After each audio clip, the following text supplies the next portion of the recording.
one of the things is that there's fewer standards now.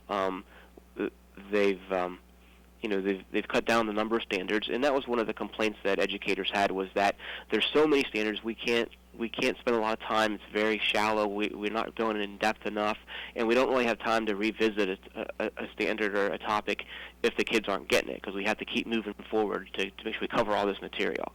So we have fewer standards now, and it allows educators to go a little bit more in depth on a topic, and it encourages students to do more comparing, contrasting, and analyzing articles, or analyzing a reading paragraph, or it allows them to do a little bit more in-depth critical thinking skills. These are kind of skills that employers say they're looking for, and so it'll be kind of more of that critical thinking type of questions and answers on the assessments.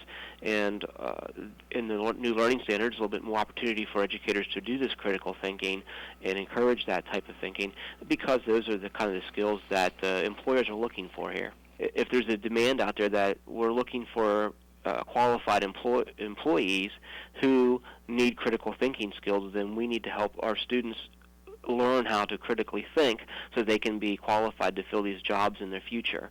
The other thing is, because these new assessments are online, they're using technology, we're encouraging students and encouraging school districts to use the technology in their classrooms, not only to do the assessment, but also to deliver content and instruct the students in Ohio.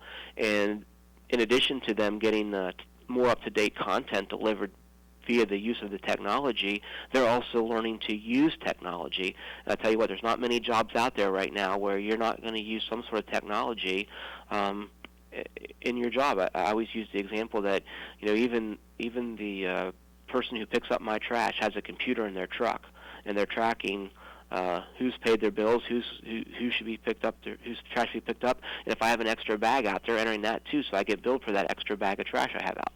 So everyone's using these computers. It doesn't matter what the job is.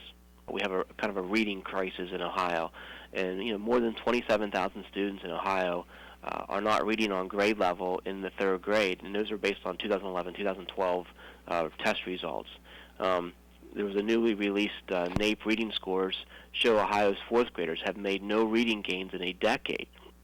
So we need to do a better job of educating our students and raising that bar incrementally each year so that our students get better each year.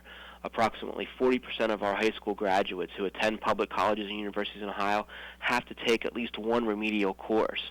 So they're graduating high school with a diploma but don't have the skills that they need to be able to take the most basic courses in college. They often take remedial courses, which of course takes their money but doesn't give them credit, and it's a derailment to them getting their college degree.